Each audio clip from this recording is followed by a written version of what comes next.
c'est parti pour 20 km jusqu'à Monta Marta, sous la pluie. Et comme vous le voyez, ce matin je boite, parce que j'ai toujours mal au niveau de l'intérieur du talon gauche. Donc je ne vais pas aller vite.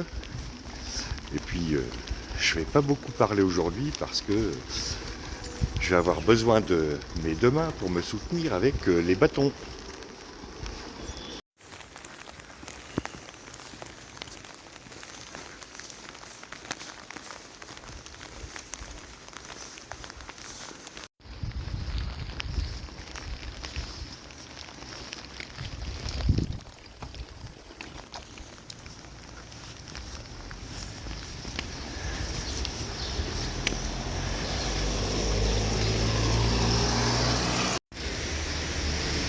La sortie de la ville est assez longue et en montée. Autant vous dire que j'avance pas très vite. J'ai l'impression que cette étape de 20 km va me prendre autant de temps qu'une étape de 30. Bon, faut que je traverse tout ça. Donc que j'aille assez vite, ce qui n'est pas le cas ce matin.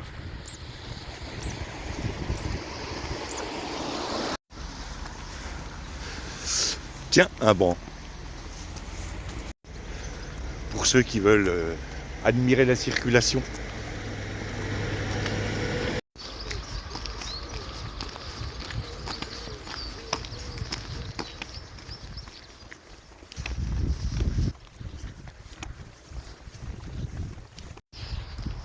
Voilà, je quitte Samora.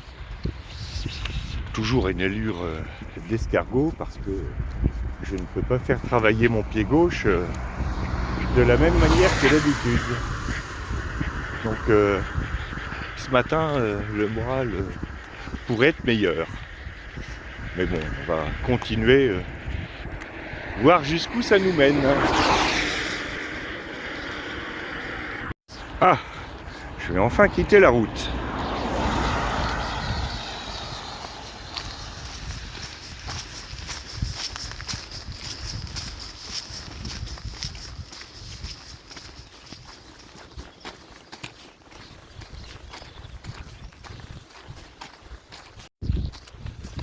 Le début de l'étape est pas super engageant.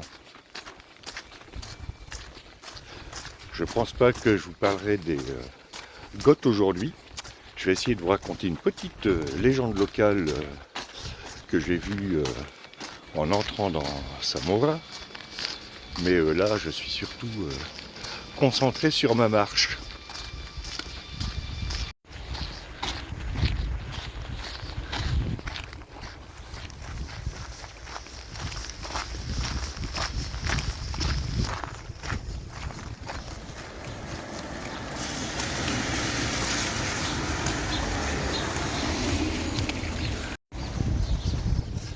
Si je pouvais trouver un truc d'ouvert dans le coin ou prendre un café, ce serait bien. Mais là, j'y crois pas trop.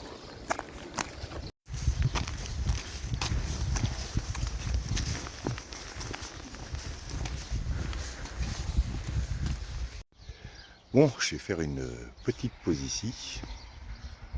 Même si c'est pas abrité de la pluie, ça va peut-être me faire du bien.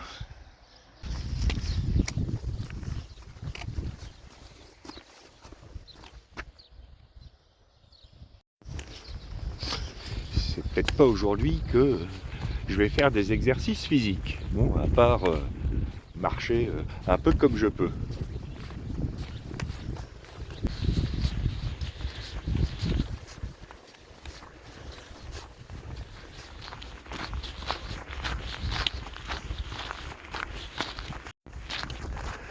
Bien après cette petite pause, après laquelle j'ai pas eu trop de mal à repartir, ce qui est plutôt une bonne chose, il est temps que je vous raconte cette légende locale de Samora.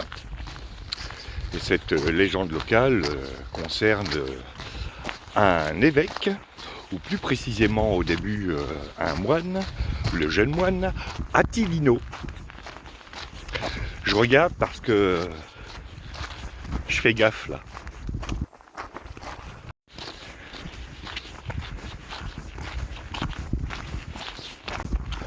Le jeune moine Attilino apprend un jour qu'il va être nommé évêque de Zamora. Il est surpris et ne se considère comme pas digne de la charge qui lui est attribuée. Il décide de partir en pèlerinage en Terre Sainte et se met en route. En traversant le pont de Pierre, en sortant de la ville, le pont de Pierre que j'ai traversé en entrant, il s'arrête, prend l'anneau qu'il a au doigt et qui symbolise sa charge d'évêque et le jette dans le Douro en disant si jamais un jour je retrouve cet anneau, alors je me considérerai comme digne de la charge qui m'a été confiée.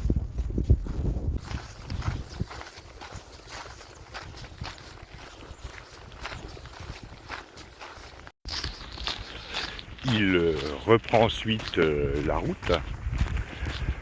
On ne sait pas jusqu'où il est allé, mais ce qu'on sait en revanche, c'est qu'un jour, fatigué de marcher, il décide de retourner à Zamora. Juste avant d'entrer dans la ville, il décide de se reposer un peu et entre dans une auberge juste à côté d'une église. Et dans l'auberge, il demande à ce qu'on lui serve un poisson. Il commence à manger le poisson et que trouve-t-il dans le poisson? Eh bien, le fameux anneau épiscopal qu'il avait jeté dans le Douro.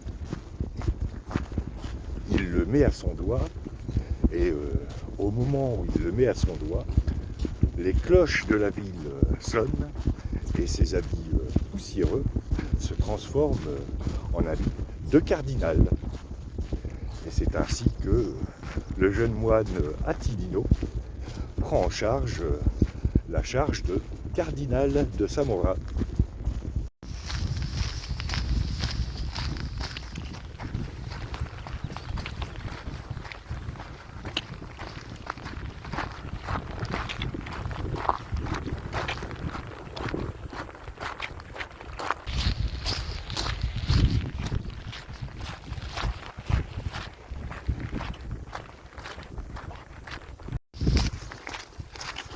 Oh, des arbres.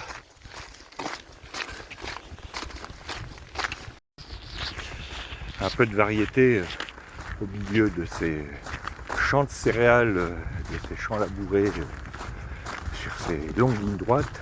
Et sous la pluie, ça fait pas de mal.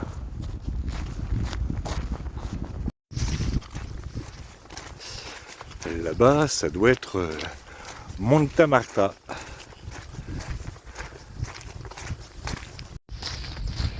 Qui est encore à peut-être un peu moins de 4 km. Et je serais content d'arriver parce que cette étape qui était censée être une étape de récupération, en plus c'est quasiment tout plat, ça a été pas un calvaire mais pas loin.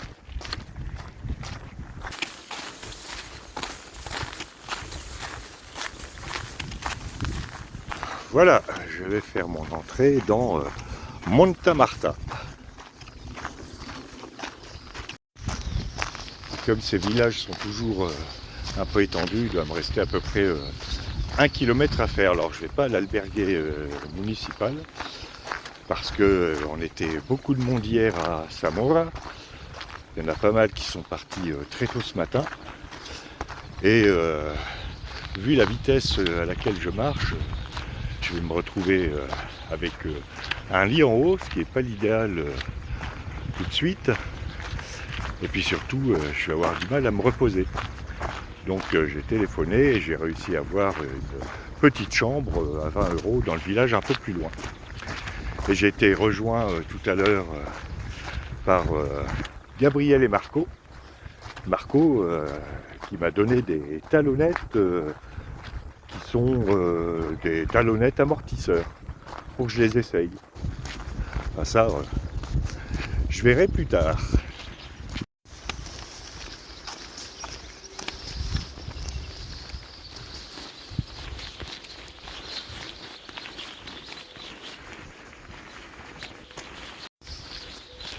D'habitude, quand je marche décontracté.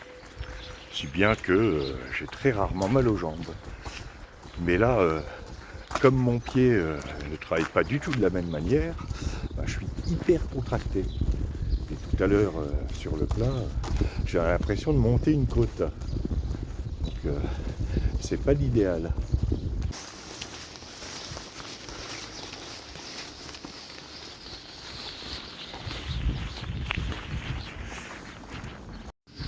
Et ça devrait être là.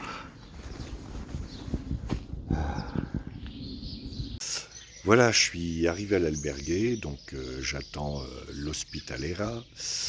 Je vous ai pas beaucoup parlé aujourd'hui parce que, comme je vous l'avais dit, j'étais concentré sur ma marche. La plupart du temps, j'avais l'œil rivé 1 mètre devant moi. Voilà, voilà. Ben celle-là, elle s'est faite au mental. Fin de cette étape de 20 km qui aurait dû être une étape de récupération, mais qui pour moi était dure. La pluie, bon, la pluie, je m'en arrange. Bon, ce qui est bien, c'est que je vais avoir tout l'après-midi pour essayer de soigner ce talon. Et puis, je verrai demain comment ça se goupille. Si ça va mieux, je continue. Si ça va pas mieux, je ne sais pas si ça aurait beaucoup de sens de continuer ce chemin. Parce que j'avance pas et à chaque fois, c'est un vrai calvaire. Mais on verra ça demain. Voilà, maintenant, bah, je vais aller manger. Et puis, je vous dis à demain, peut-être ou pas pour de nouvelles aventures. Mais en tout cas, je vous tiens au courant demain.